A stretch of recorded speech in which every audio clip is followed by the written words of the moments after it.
Hey guys, welcome back to another's of yours truly, me, for another Wednesday night. So I'm gonna go jump right into James 1:19 through 21, which is, know this, my beloved brothers, let every person be quick to hear, slow to speak, slow to anger, for the anger of man does not produce the righteousness of God. Therefore put away all filthiness and rampant wickedness, receive with meekness an implanted word, which is able to save your souls. This verse is very, very vital in today's society. People are super quick to just getting mad like that. And it's amazing on just how quick people are to just being angry at each other, which there's no need to. I mean, if someone takes the last candy at a grocery store or something, someone's gonna get angry. There's no reason for it. It's the little things in this world that make people angry now these days, which is just super surprising to me. So just keep that little passage in your mind as I just continue on with this lesson today. I had a blast last week with you guys. I learned a lot of new names. I've learned a lot about new people. And honestly, that was probably the best week for this year and maybe other years as well. I honestly had a blast with you guys and I appreciated it. I appreciated everyone that came out. So as we get back into this, guys, we see that people are angry these days. Everyone from the day that they're born to the day that they die, everybody gets angry. And it's not necessarily that anger is a sin, but it's the way that you use your anger as a sin. For an example, God gets angry all the time in the Bible, and we see it, such as with Moses. First time God is like, hey, Moses, hit that rock with your staff so water can come out so people can drink from it. Second time, God's like, speak to the rock. Instead, what does he do after he tries speaking to the rock, like I think 2 or 3 times? He hits it. God gets angry at him for that, and he punishes him for that. That's just one example of a way of just anger in the Bible, and that's not just from a normal human being. But I'm just gonna say a little story about myself on a way that we should not be getting angry real quick before we dive into the passage that we have today. I was at a Walmart and it was for a week straight. Every day, I think this was my senior year, I'm like, man, I could really go for those fully covered frosting animal crackers. I'm like, man, I need these. These are the best animal crackers. And I went every day, starting from, I think, Sunday night. I walked in, trying to find them, couldn't find them. I'm like, that's fine. I mean, they are the best. Monday comes around at night, couldn't find them. Tuesday, couldn't find them. Wednesday, right before church, couldn't find them. Thursday, couldn't find them. Friday, couldn't find them. And then Saturday, I'm like, you know what? They usually all go out at night. So I'm gonna go in the morning. So I go in the morning Saturday, and I'm just like, where the heck are these things? And I started getting mad. I actually yelled, I'm like, hey, I want my animal crackers. Do you guys have any in the back? Like, come on, I want my animal crackers. And I was actually getting angry. And one of the workers there, he's like, you need to go 2 more aisles down. I looked so, like, I looked dumb. I really did. And I'm just like, wow. Why did I get angry over something so small like this? It's just not necessary at all. And I remember this to this day as I was making this lesson, and I'm just like, people get angry over the littlest, smallest things in life. I want you guys to go ahead and read 1 Samuel 17 through 26 through 31, and I'll get back to you in just a second. Hey guys, thank you for reading verses 26 through 31 of 1 Samuel 17. If you didn't do that, that kind of hurts my feelings a little bit. You need to go read it first before you listen to the rest of this. So 26 and 27, it's kind of a little bit of a background from, I think it was 2 or 3 weeks ago, because I haven't really been here because of camp. So verses 26 and 27, David he just got there, he hears about Goliath, and he hears him, and he's like, hey, my God's better than your God. What are you guys all gonna do about it? Nothing. And David's like, hey, what happens to the man that beats that guy? What happens to the guy that is defiling our God?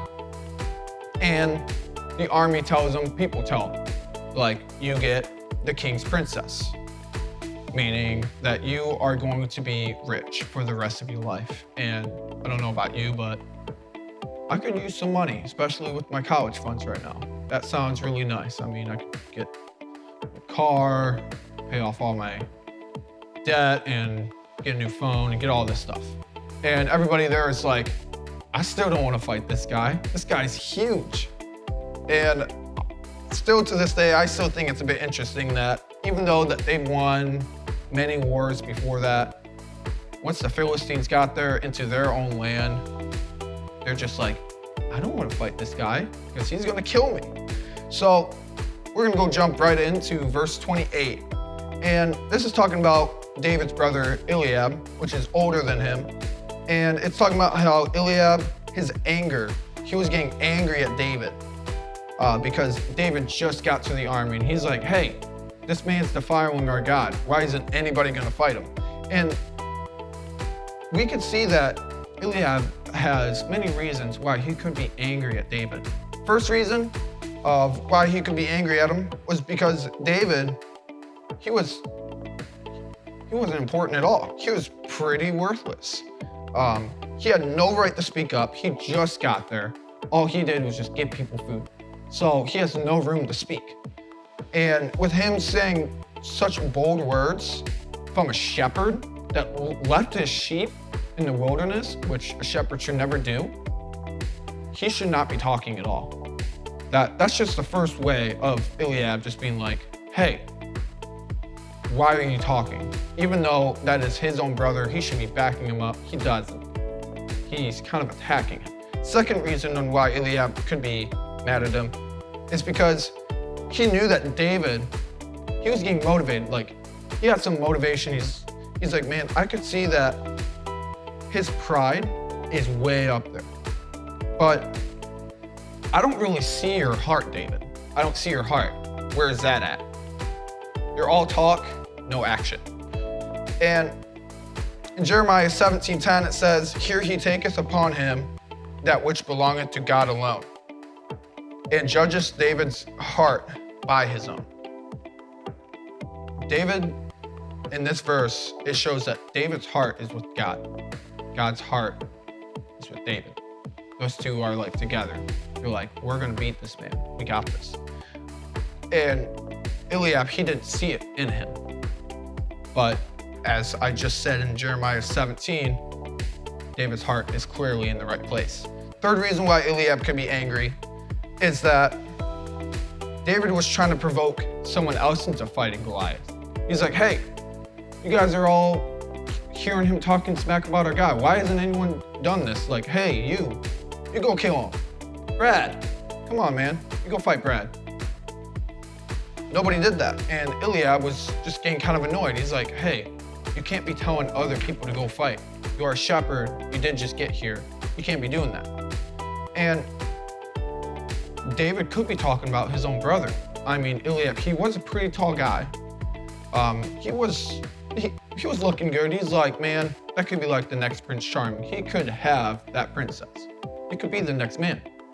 And maybe Eliab kind of felt like attacked, like, hey, why are you saying this? Like, you can't fight him. You're too little. You're too small. And the final reason why Eliab could be angry at him was because Eliab knew that David was right, which I think this one was the reason. And the reason why he was angry at him was because he knew that the whole army, even Eliab himself, knew that they were all afraid, knew that they kind of just gave up on their God a little bit because they didn't think that they could beat Goliath up, which is an issue. They already passed God's borders, which is Israel, the Philistines did. And they were wiping down towns, controlling places, and they got all the way up to this valley. And that valley was like, that's enough, which is when Philistines and Israelites, they hit each other. And David saying these words, he's just trying to tell people, hey guys, be courageous in this. Like, you guys got this. And we see in verse 29, which is probably one of the most important verses in this whole chapter. And I'm actually going to read this one to you guys, which is, and David said, "What have I now done? Is there not a cause?" David is basically saying, what did I do wrong? Was what I said not true? Isn't someone supposed to go out there and fight? Even though David got yelled at, even though he was getting mocked at, laughed at, even though all of this was happening, David stood his ground. David won the battle right there. Before he even met Goliath, David won the battle. And the reason why David won the battle was because he didn't give up on God. He didn't give up on his faith. Even though his own brother was like, you can't do this. You're crazy. You just got here. You were just a shepherd. And you even left your sheep. You left your one job that you had to come here. Like, what are you doing? And we see in verse 30 that along with his brother, the army was mocking at him. They were laughing at him. They were like, you're crazy. What are you doing here? So everybody was not on David's side. David was that one person around everybody else that was different, which a lot of us today could see that as us, like ourselves. We are the one Christian, we are the one believer around many non-believers. And it's our job to just stay in our faith, stay with God, because God knows our plan for our life. And without God, we can't do anything. We really can't. We go back into verse 31, which is the final verse of this lesson. And we see that because David, he was staying firm in his faith, staying firm in what he said, even though people were laughing at him. Saul saw it, and he's like, you know what? He wasn't joking. Somebody bring David over to me. And we see later in this chapter, as I'm going to talk about next week, that Saul is like, okay, David, if you want to fight, you can go fight. I know you're small. I don't think you can win, but you seem pretty motivated. I can see that God's on your side. I can see all this. And if you guys haven't read the rest of this chapter, you'll see that David wins. David gets to go to the kingdom, and a whole bunch of stuff happens. He gets to become the leader of the army. He eventually gets to become king, and he gets all of these rewards just because he was staying faithful to God. He wasn't backing down from people like, don't you believe in God? Are you kidding me? Dude, none of us believe in him. What are you doing? Like, we're all doing just fine. I mean, I can remember in high school for myself, I'm just sitting there, and I think it was sophomore, junior year, people were like, man, what are you gonna do? And I'm like, man, I think I'm gonna become a pastor or do something in a Christian way. And I got laughed at, and I kind of failed compared to what David did. David didn't fail in this way. David's like, he stood his ground. I didn't stand my ground. About 2 months later, I'm like, you know what? I'm gonna do something in sports. I'm gonna go maybe be like a sportscaster or something like that. Who knows? And obviously God changed that just like that for me, and now I'm at BBC. But we see that it doesn't matter what mood people are in. It doesn't matter if they're angry, if they're laughing at you, if they're mocking you. We know that everyone is going to get angry at some point. And it's our job to react the correct, the biblical way, the Christian way, because we are all examples of God. And I mean, I know it's very hard not to yell at them back. I know it's hard to not get angry back at them, yell at them, and just like want to fight them, or even talk behind their back once they're done yelling at you.